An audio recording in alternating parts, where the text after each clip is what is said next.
darkest place, Dante's Inferno, the devil's maze. It's a good world, good world going bad. Hello everybody, I'm Ollamh, and welcome to what for now is going to be called the Geek News Weekend Wrap-Up. Now, this is a show idea that I had for a while, basically covering geek news. Because, I mean, you have a lot of different news shows, especially on YouTube these days, but who covers really just kind of the geek stuff? And that's really what interests me, so that's what we're going to be talking about. So let's take a look at some of the stuff that happened over the weekend here. Our first story actually comes from Polygon.com, which asks the question, is there any truth in video game advertising? Now, if you follow video games whatsoever, I'm sure you probably know what their number one gripe is going to be. And honestly, their only gripe is No Man's Sky. Now, No Man's Sky came out 2 months ago now. Was released without a lot of the features that one of the creators promised, and had major requirements initially for the PCs. Now, the price tag is still $60, and there's still a lot of features that have not been added, like the multiplayer and stuff like that. But here's the problem with this article. The writer actually goes on to say, well, if they're going to be so dishonest in advertising, then I want my money back for Star Wars Episode 2 Attack of the Clones. You specifically stated in the headline that, is there any truth in video game advertising? Yes. No Man's Sky is a wonderful example of just flat out false advertising, and they're actually, and Happy Games is actually being investigated over in England for false advertising. But that's one game. Where's your other examples? Where are the other examples of people bullshitting their way into great hype and good, and good sales? One video game is not representative of the industry as a whole. And when you have to go for your second example of when you were pissed off and felt lied to, when you have to go to a movie, that proves that you really have no business putting this title in the article. Now, in movie news, we have The Accountant, starring Ben Affleck as a high-functioning autistic person, kind of in the vein of Jason Bourne. And it has come out on top at the box office. The action thriller was not really well received by critics. It actually only has a 51% on Rotten Tomato for critic review, and Metacritic, the critic score, is again 51.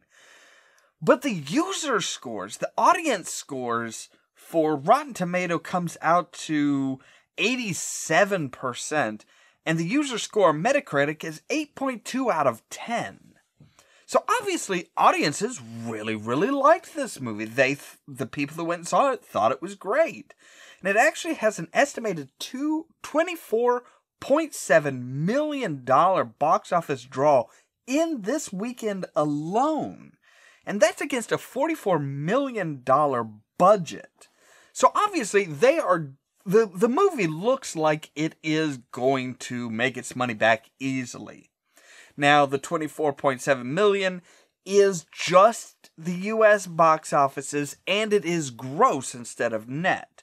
So generally, what you want to look for, that means that they've made about half of that. So they've made about $12 million in earnings for the actual production company, because usually what they look at is half the box office goes to the movie makers and half goes to the theaters, at least for U.S. markets. So they've made about a quarter of what they need to make in order to break even. And that's just in the opening weekend, which is amazing. Now, I do feel that Ben Affleck may have kind of chosen this part because he was a little jealous of his bosom buddy Matt Damon being Jason Bourne. Now, here's the question that a lot of people have brought up, and a lot of online critics have said that the accountant is actually better than the Bourne movies. Now, my question is are these in separate universes, or are they in the same universe? Is the accountant somebody who participates in the Bourne universe? Is there a possibility that Matt Damon and Ben Affleck are going to do another movie together, this time as opposing assassins? That would actually be a really, really awesome movie, I think. So going on from movies, we go to Netflix, who have kind of branched out as far as their stars. They're not going with just the standard movie and TV stars anymore. In fact, they are going to YouTube to get ideas for shows. The channel Miranda Sings 08 features a rather unusual character of Miranda Sings, created and played by Colleen Ballinger. So Netflix got a hold of this idea, got a hold of the creators, and said, hey, we want you to do a Netflix show. Now, this came out fairly recently and actually seems to be a huge, huge hit. With over 570 reviews, it actually is showing at a 5-star rating. Now, this raises a lot of questions as far as what type of other YouTube channels will Netflix look at? I mean, this is not the first YouTube channel that they've taken over and made a show for. They've done prank channels before, but prank channels are, honestly, they're nothing like the old candid camera stuff. Most of the prank stuff that you see these days, particularly on YouTube, is just mean and potentially damaging to individuals. Now, the show Haters Back Off follows the fictional character Miranda Sings' rise to stardom on YouTube. Now, obviously, a lot of YouTube stars have been going on to make some sort of original content, original show, but most of them have actually stayed on YouTube and going into YouTube Red. The idea that somebody is branching off and going into Netflix creates kind of a problem for YouTube. YouTube Red is nowhere near as popular as Netflix, mostly because people are used to watching YouTube videos for free anyway, so the idea of paying for it is a little hard to get through to people. So the next story actually ties in with the last one, and it follows the survey that was actually commissioned by the Piper Jaffray Investment Bank based on the viewing habits of 10,000 teenagers. The watching habits kind of break down something like this. About 3% is split between Hulu and Amazon Prime. Now, 25% of their viewing comes in the form of cable TV. 26% is YouTube, and 37% is Netflix. So with the idea of taking a YouTube star and moving them over to Netflix and having them do a show on Netflix and at the same time maintain their YouTube channel, you're looking at taking up a whopping 63% of the average teenage viewing. Which really begs the question of where are we going to go from here? Are the cable companies, are the cable TV guys going to get in on this and say, hey, we need to commission some of these YouTube stars and some of these people that, the teenagers are watching, we need to get them on cable TV in order to try and recapture that teenage market. This is the first type of survey that has ever shown that YouTube is now beating cable TV. It used to be Netflix, cable TV, and then YouTube. But those middle two have flipped now, which could mean that bigger things are on the way. Our final story takes us back to movies, this time with a potential remake that's in development. Big Trouble in Little China from the 1980s appears to be in prime condition for a remake, though apparently nobody in the development team has even contacted John Carpenter as of yet. Dwayne "The Rock" Johnson is proposed for being cast as Jack Burton, previously played by Kurt Russell. Now, a lot of people are questioning if The Rock can pull off Jack Burton, because Jack Burton was not supposed to be the hero. He was supposed to be a bumbling, idiotic character. Now, it has been proven by some of The Rock's previous stuff that, yes, he can totally pull off the bumbling, kind of idiotic, unsure, fish out of water type of character. Now, when asked about the remake, Kurt Russell said that there is no movie that is so good that it can't be remade, provided that the remake is done well. And this brings up a concern that I personally have. Just recently, I did a review that's coming up later on this week for Geek Corner Reviews of Big Trouble in Little China. Interestingly enough, the movie is very fast-paced, the dialogue is very memorable, very quotable, and delivered just super fast and just dead on. Timing is key with this movie. And I'm not sure a modern movie that isn't done by John Carpenter could pull it off.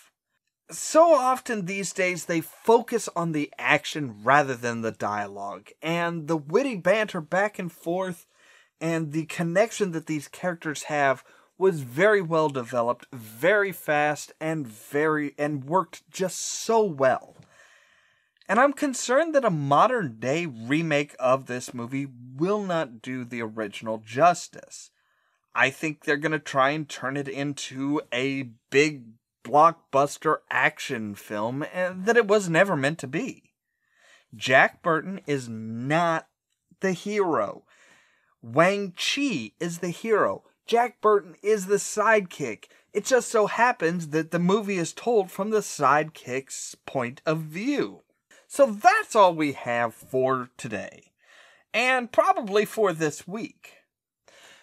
Now, as always, if you have any comments on any of these stories, if there's something that you want to talk about, by all means, leave a comment down below, send us a tweet, or a post on our Facebook page.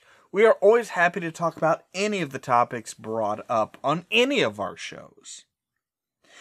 And what do you think about the format for this show? What do you think about a weekly show like this, covering various different geek-type topics? Is there a topic that you think I should have brought up from this past weekend? Is this something that you would like to see on a more regular basis, rather than just once a week? Now, the idea of doing it more than once a week, I am totally open to, provided that there are topics to be discussed and the viewership is there. If people watch the show and like the show, by all means, I have no problem with taking this and turning it into a daily show. But number one, that takes a lot of effort and a lot of time, because that means that I'm going to have to do the research, I'm going to have to write the script, I'm going to have to record it all in one day. Which I can do, but I want to make sure that it's something that people are going to respond to and people are going to like before I go and put that much effort day in, day out for something like this. I have no problems doing it, provided that the response and the viewership is there. What do you think? Would you like to see it? If so, by all means, let me know. Make sure to like and share the video. In particular, get the news out there. Get the show shared around. Help get the viewership up. And the show will totally become a daily thing. Probably coming out about 7 p.m. every single day. But like I said, that kind of depends on you guys. As always, thank you very much for watching. And stay tuned for more from Ollamh Productions.